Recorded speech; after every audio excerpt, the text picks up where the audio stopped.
I've lost track on whether this includes reciprocals, it doesn't, and how we got to 145%. Kayleigh.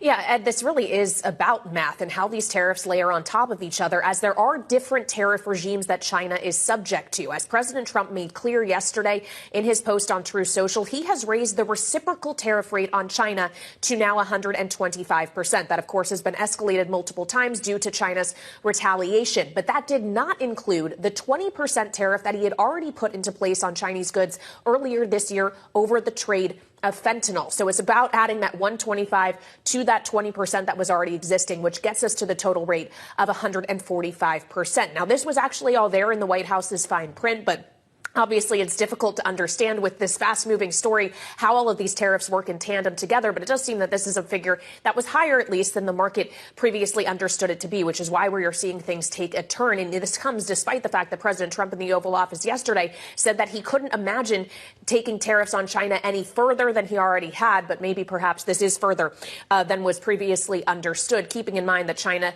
has still an 84% retaliatory rate on U.S. goods. It remains to be seen whether or not they will escalate that further and whether or not they are willing to pick up the phone and talk to Donald Trump, as he has suggested he is willing to talk to Xi Jinping, wants to make a deal, thinks China wants to make a deal. But we have seen no sign of that yet, as this trade war between the two largest economies only seems to be intensified.